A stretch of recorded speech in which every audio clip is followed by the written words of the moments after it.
students, how are you all? I hope you all are fit and fine. I am Aarti Jain and I welcome you all to my YouTube channel. Now restart.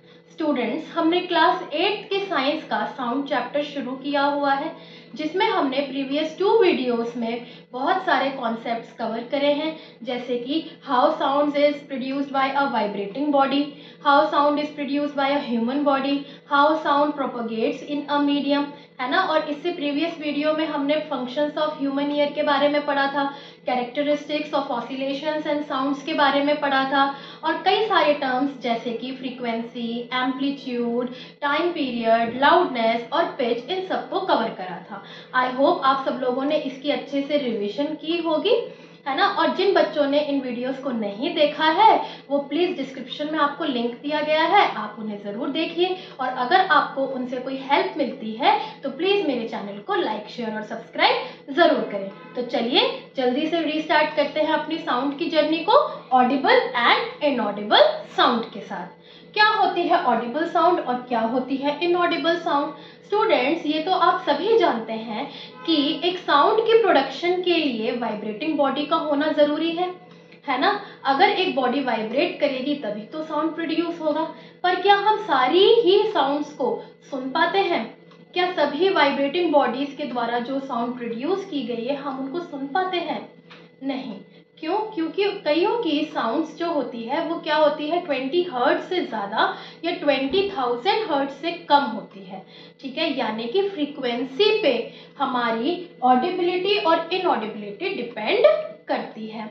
ठीक है, तो जिन sounds की frequency 20 hertz से कम और 20,000 hertz से ज़्यादा होती है उन्हें हम नहीं सुन सकते, एक नॉर्मल ह्यूमन ईयर उनको नहीं सुन सकता, और ऐसी साउंड्स को हम लोग कहते हैं इनऑडिबल साउंड्स। समझ में आ गई? और जो 20 हर्ट्ज और 20,000 हर्ट्ज की रेंज के बीच में साउंड्स आती हैं उन्हें हमारा नॉर्मल ईयर आराम से सुन सकता है। ऐसी साउंड्स को हम लोग कहते हैं ऑडिबल साउंड। बस इतनी सी बात है। तो चलिए जल्दी से हम लोग इसकी डेफिनेशन लिखते हैं। आई होप आप सब लोग अपने पेन नोटबुक लेके बैठे होंगे फुल जोश के साथ अपने नोट्स बनाने के लिए, है ना। तो चलिए लिखते हैं डेफिनेशन ऑफ ऑडिबल साउंड्स। क्या होते हैं Audible sounds? The sound whose frequency lies between the range of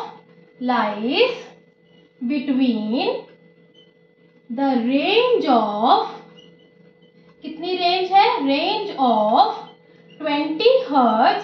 hertz का आपको सिंबल मैंने कल की क्लास में बताया था ना, HZ, है ना। 20 hertz to 20,000 hertz is called audible sound.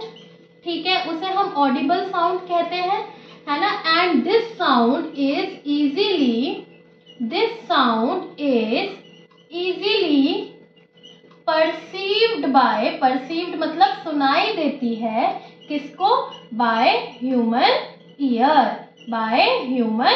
Year. I hope Audible sound तो सबको क्लियर हो गया होगा, है ना।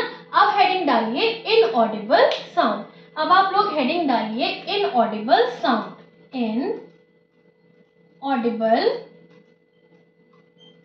साउंड क्या होती है? इनऑडिबल साउंड क्या होती है? जिनकी फ्रीक्वेंसी जो है 20 हर्ट्ज से कम या फिर 20,000 हर्ट्ज से ज्यादा होती है ना। तो हम लिखेंगे द साउंड whose frequency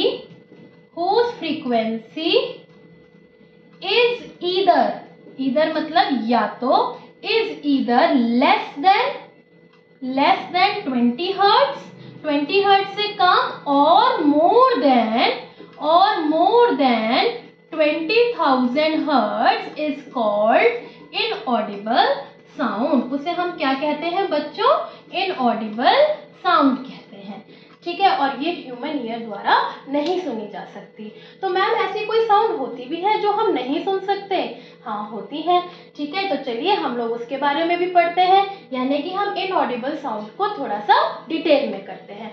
तो आप लोग हेडिंग डालिए इनऑडिबल साउंड। ठीक है, I am rubbing the board. ठीक है, अब आप लोग हेडिंग डालिए inaudible sound. Audible sound. Inaudible sound जैसे कि मैंने आपको बताया दो तरीके की होती है, एक जिसकी फ्रीक्वेंसी 20 हर्ट्ज से कम होती है, फ्रीक्वेंसी, ठीक है, फ्रीक्वेंसी लेस देन 20 हर्ट्ज, और एक जिनकी फ्रीक्वेंसी मोर देन 20,000 हर्ट्ज। ठीक है, ये दो तरीके की इनऑडिबल साउंड्स होती हैं। तो जिनकी फ्रीक्वेंसी 20 हर्ट्ज से कम होती है उन्हें हम कहते हैं, क्या कहते हैं बच्चों? हम लोग उन्हें कहते हैं इंफ्रासोनिक साउंड। हम लोग उन्हें कहते हैं इंफ्रासोनिक साउंड। ठीक है, ये चीज क्लियर हो गई। और जिनकी फ्रीक्वेंसी 20,000 हर्ट्ज से ज्यादा होती है उन्हें हम कहते हैं अल्ट्रासोनिक साउंड। क्या कहते हैं बच्चों? Ultrasonic sound. ये चीज क्लियर हो गई। इसकी डेफिनेशन आप लोग लिख कर आ सकते हैं। The sound whose frequency is less than 20 hertz are called infrasonic sound and the sound whose frequency is more than 20,000 hertz is called as ultrasonic sound. अब ये इंफ्रासोनिक साउंड जो है वो कई एनिमल्स के द्वारा प्रोड्यूस की जाती है। जी हाँ, कई एनिमल्स के द्वारा, तभी तो हम ह्यूमंस को वो साउंड सुनाई नहीं देती। तो वो कौन कौन से एनिमल्स हैं जो इंफ्रासोनिक साउंड को सुन सकते हैं? वो हैं आपके एलिफेंट्स, राइनासोर्स, ठीक है, रैट्स, वेल्स, ठीक है, ये सारे एनिमल्स इंफ्रासोनिक साउंड्स को सुन सकते हैं। और अल्ट्रासोनिक साउंड को सुनने वाले एनिमल्स हैं आपके डॉल्फिन्स, पोर्पोइसेस, बैट्स एंड डॉग्स। ठीक है, ये चीज समझ में आ गई, एनिमल्स के नेम समझ में आ गए। अब जैसे एलिफेंट्स है, राइनासोर्स है, रैट्स है, कई बार क्या होता है अर्थक्वेक आने वाला होता है, तो हमें कब पता चलता है? जब अर्थ हिलने लग जाती है, धरती हिलने लग जाती है। लेकिन इन एनिमल्स को पहले से ही इस डेंजर का पता चलने लग जाता है और ये डिस्टर्ब होने लगते हैं, इधर उधर भागने लगते हैं। क्यों? क्योंकि जो अर्थ की मूवमेंट की जो फ्रीक्वेंसी है, जो साउंड की जो फ्रीक्वेंसी है, वो जो है बहुत लो है, 20 हर्ट्ज से भी लो है, जो एक ह्यूमंस को तो नहीं पता चलता कि भाई अभी अर्थक्वेक आने वाला है। लेकिन इन एनिमल्स को पहले से ही उसकी सेंस वो उसको सुन सकते हैं। ठीक है, ये एलिफेंट्स जो हैं उन साउंड्स को, उन इंफ्रासोनिक साउंड्स को आसानी से सुन सकते हैं। इसीलिए तो ह्यूमंस भी चौकन्ने हो जाते हैं जब ये लोग इधर से उधर भागने लगते हैं। हमें लगता है कि हाँ कोई ना कोई प्रलय आने वाली है ना। तो चलिए लिखते हैं कि they can या they get disturbed, ठीक है, वो कब डिस्टर्ब हो जाते हैं? they get disturbed before the occurrence of earthquake। क्यों? ठीक है, ये क्वेश्चन आ सकता है, क्यों before the occurrence of earthquake? Because, क्योंकि they can sense, वो सेंस कर सकते हैं, they can, सिक्स सेंस कहते हैं ना, तो वो इंफ्रासोनिक साउंड्स ही होती हैं। they can sense the low frequency sounds produced by, ये साउंड कौन निकाल रहा है? produced by the shaking of earth, produced by the shaking of earth। ठीक है, ये चीज क्लियर हो गई है ना। इंफ्रासोनिक साउंड आई होप आप सबको अब अच्छे से क्लियर हो गया होगा। अब हम आते हैं अल्ट्रासोनिक साउंड पे। तो इसके अंदर भी कई ऐसे एनिमल्स हैं जो अल्ट्रासोनिक साउंड्स निकालते हैं, लेकिन वो ह्यूमन ईयर डिटेक्ट नहीं कर पाता। इसमें सबसे अच्छा यूज है डॉग्स का। क्या होता है कि पुलिस कुछ ऐसी विसल्स का इस्तेमाल करती है जिसके साउंड की फ्रीक्वेंसी 20,000 हर्ट्ज से भी ज्यादा होती है। तो ह्यूमंस को तो वो सुनाई नहीं देती उन विसल्स की आवाज, लेकिन डॉग्स उनको सुन लेते हैं, है ना, और ये उनके काम में बहुत ज्यादा आती है। ठीक है, तो चलिए जल्दी से हम लोग, आई थिंक डॉग्स वाला आप लोग खुद लिख सकते हैं, नहीं तो एक हिंट के लिए लिख लीजिए कि police use whistles of high frequency, है ना, हाई फ्रीक्वेंसी की विसल्स वो लोग यूज करते हैं, which is which is detected by dogs but not by dogs but not by humans, but not by humans. और कहाँ यूज होता है अल्ट्रासोनिक साउंड्स का? आप देखते हैं, आप लोग डॉक्टर के पास जाते हैं, अल्ट्रासाउंड करवा रहे हैं। अल्ट्रासाउंड मतलब जैसे कि जिन भी ऑर्गन्स को हम लोग नहीं देख सकते, लाइक स्टमक, इंटेस्टाइन, अगर उनमें कोई प्रॉब्लम आती है, फॉर एग्जांपल स्टमक में स्टोन है, तो वो कैसे डिटेक्ट करेंगे? अल्ट्रासाउंड करते हैं ना स्टमक का, तो पता चल जाता है, अंदर की सारी पिक्चर्स आ जाती हैं। तो यहाँ पे अल्ट्रासोनिक साउंड्स का यूज होता है। तो आप लोग एक और इसका यूज लिख सकते हैं, है ना, आप लोग इसका एक और यूज लिख सकते हैं, ultrasonic equipments are used to detect medical elements या मेडिकल प्रॉब्लम्स, है ना, कुछ भी लिख सकते हैं। ठीक है बच्चों, तो this completes your topic Audible and inaudible sound. I hope ये अब आपको अच्छे से क्लियर हो गया होगा, है ना। ये रेंज है इसकी, ठीक है, और अगर इसी रेंज के बीच में कोई साउंड होती है तो वो ऑडिबल कहलाती है। तो चलिए जल्दी से चलते हैं अपने नेक्स्ट टॉपिक पे, जो कि है नॉइस एंड नॉइस पोल्यूशन। क्या होती है नॉइस? हेडिंग डालिए, नॉइस। नॉइस क्या होती है? नॉइस कोई भी आवाज जो हमें अच्छी नहीं लगती, हमारे कानों को अच्छी नहीं लगती, वो क्या होती है बच्चों? नॉइस होती है, नॉइस। ठीक है, the sound which is unpleasant to ear या नॉट प्लेजेंट टू ईयर, कुछ भी लिख सकते हैं, to our ears is called noise. और इसमें आप एग्जाम्पल भी दे सकते हैं बहुत सारे, जैसे कि sound of vehicle, sound of horns of vehicle, sound of loud speakers, है ना, ये सारी ही क्या होती हैं? नॉइस होता है। यानी कि जैसे कोई बच्चे चिल्ला रहे हैं, शोर मचा रहे हैं, तो जो शोर होता है वो क्या होता है? नॉइस होता है। ठीक है, अब हम करते हैं अगला, यानी कि वो है हमारा म्यूजिक। क्या है? म्यूजिक। म्यूजिक तो आपको अच्छा ही लगता होगा, किसी को गाने में, किसी को सुनने में, है ना। तो म्यूजिक क्या होता है? ऐसी साउंड जो हमें प्लेजेंट लगती है। ठीक है, सो द साउंड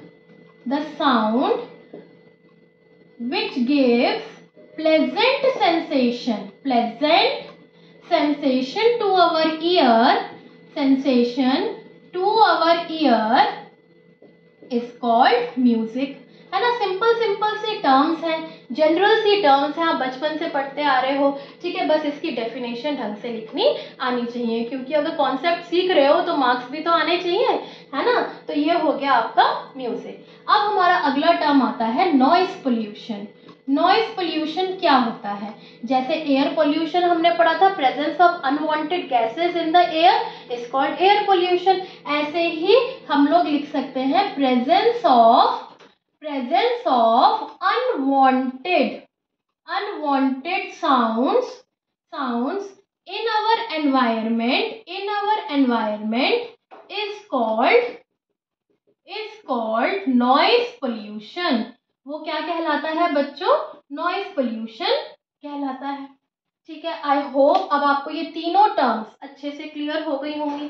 तो चलिए जल्दी से लिखते हैं सोर्सेज ऑफ नॉइस पोल्यूशन, यानी कि किन किन चीजों से नॉइस पोल्यूशन होती है। आपको पता ही है ना, जैसे कि लाउड स्पीकर से, व्हीकल्स के हॉर्न से, या फिर एम्पलीफायर से, किसी भी चीज से, इंडस्ट्री से, फैक्ट्री से जो आवाजें आती हैं, बस उन्हीं को ही हमें वही पॉइंट्स डॉट आउट करने हैं। ठीक है, तो चलिए हेडिंग डालिए, sources of noise pollution. Sources of noise pollution. ठीक है, ये इसको हम दो तरीके से कैटेगराइज कर सकते हैं। क्या है वो दो तरीके?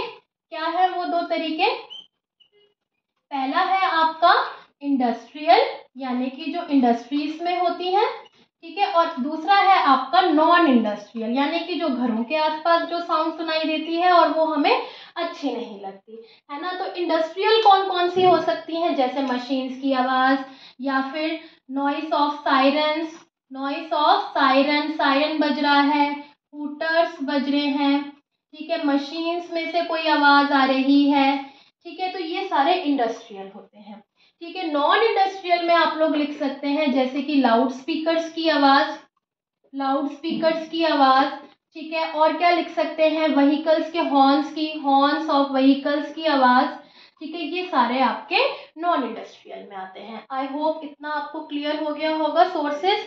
अगर हम इसमें मैन मेड सोर्सेज भी लिख सकते हैं कि कई सोर्सेज जो कि मैन मेड होते हैं वो कौन कौन से हैं, जैसे कि एयरक्राफ्ट इंजन, एयरक्राफ्ट इंजन्स होते हैं, ठीक है। या फिर आपके आ सकते हैं बिल्डिंग्स, है ना, बिल्डिंग्स जब बनती हैं, बिल्डिंग्स बनती हैं। या हम कह सकते हैं कंस्ट्रक्शन साइट्स, कंस्ट्रक्शन साइट्स, ठीक है। हम कह सकते हैं consumer, consumer appliances, consumer appliances में जैसे कि किचन में से मिक्सर ग्राइंडर की आवाज़ आ रही है, वैक्यूम क्लीनर की आवाज़ आ रही है, जो हमारे कानों को अच्छी नहीं लगती है, ठीक है। तो ये कुछ सोर्सेज हैं नॉइस पोल्यूशन के। अगर आप लोगों ने नहीं लिख पाए हो तो इसका स्क्रीनशॉट ले सकते हैं, ठीक है। और ये आप सब लोगों को अच्छे से याद भी करने हैं। अब हम आते हैं अगला टॉपिक, हार्मफुल इफेक्ट्स। अब ये तो हो गए कि कहाँ कहाँ से नॉइस निकलती है, क्या इसके कोई हार्मफुल इफेक्ट्स भी हैं? बिल्कुल है। अगर पॉल्यूशन है तो हार्मफुल इफेक्ट्स तो होंगे ही ना बेटे। तो यहाँ आएगा harmful effects, harmful effects of noise pollution, ठीक है।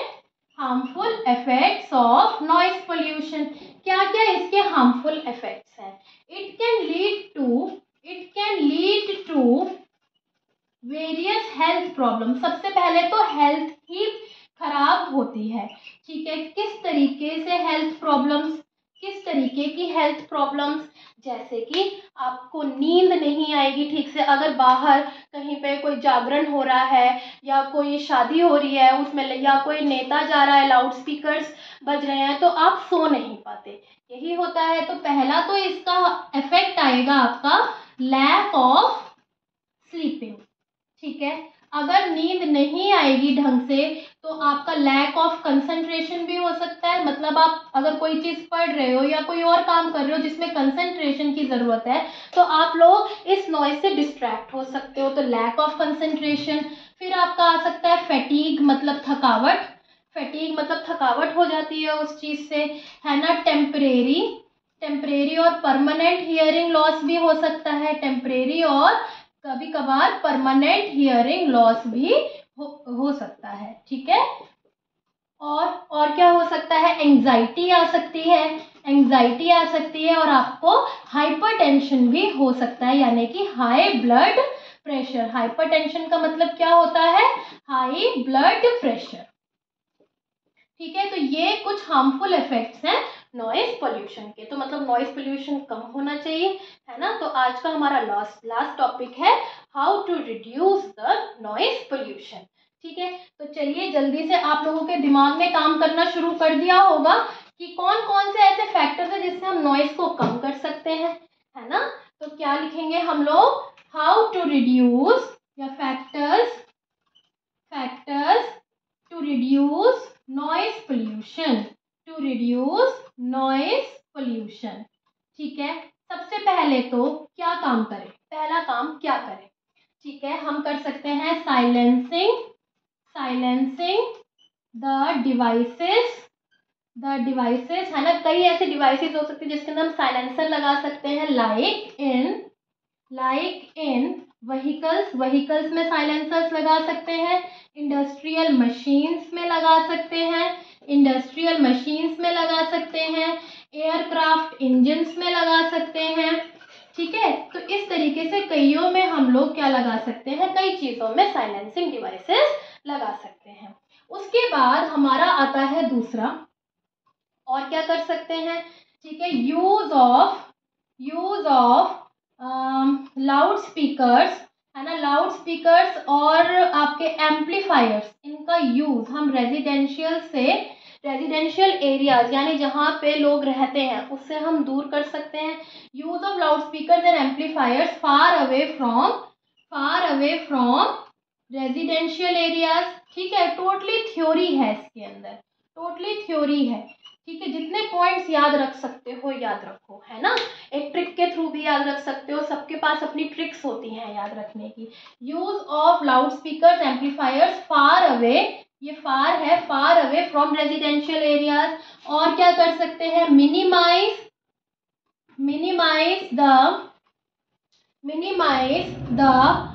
use of horns, minimize the use of horns in vehicles, minimize the use of horns in vehicles में हॉर्न्स का इस्तेमाल हम लोग कम कर सकते हैं, ठीक है। और क्या कर सकते हैं हम लोग, और क्या कर सकते हैं, अगर हॉर्न्स अगर हम कम कर दें, और हम कर सकते हैं while using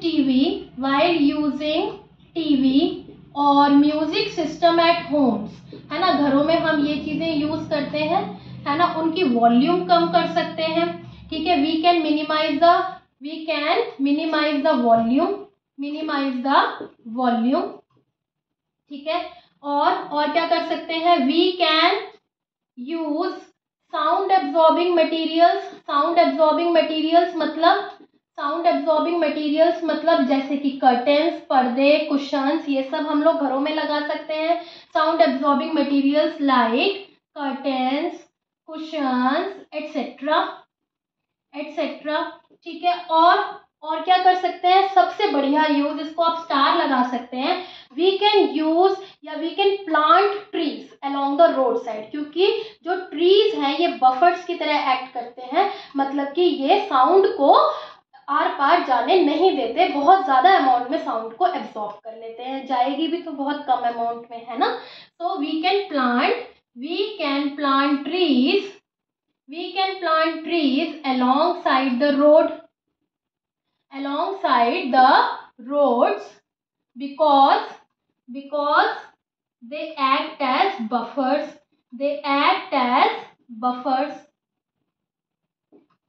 ठीक है, टू सराउंडिंग साउंड्स, ठीक है। और क्या कर सकते हैं, पीपल who are working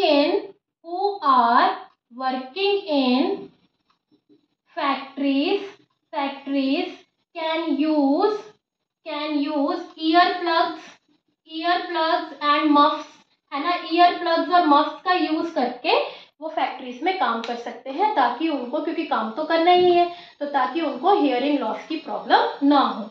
तो ये कुछ फैक्टर्स हैं जो नॉइज पोल्यूशन को कम कर सकते हैं, जैसे कि आप ट्रीज को प्लांट कर सकते हैं, या फिर आप साउंड एब्जॉर्बिंग मटेरियल यूज कर सकते हैं घर में, है ना, साइलेंसिंग डिवाइसेस लगवा सकते हैं अपने व्हीकल्स में, इंडस्ट्रियल मशीन्स में, और लाउड स्पीकर और एम्पलीफायर्स का यूज थोड़ा सा रेजिडेंशियल एरिया से दूर होके कर सकते हैं, टीवी म्यूजिक सिस्टम की आवाज कम कर सकते हैं, ठीक है स्टूडेंट्स। तो आई होप आज का सेशन आपके लिए बहुत हेल्पफुल रहेगा, आपको सब कुछ समझ में आया होगा, सारी चीजें क्रिस्टल क्लियर हो गई होंगी। This completes your topic as well as your chapter sound, ठीक है। अगर आपको इसमें कुछ भी हेल्पफुल लगता है तो प्लीज लाइक शेयर सब्सक्राइब करें मेरे चैनल को, और अगर कोई क्वेरी है तो प्लीज मुझे कमेंट सेक्शन में कमेंट करके जरूर बताएं, ठीक है। तो मिलते हैं अगले सेशन में नए चैप्टर के साथ, ठीक है। तब तक के लिए खुश रहिए, स्वस्थ रहिए, मस्त रहिए और पढ़ते रहिए। Bye bye students.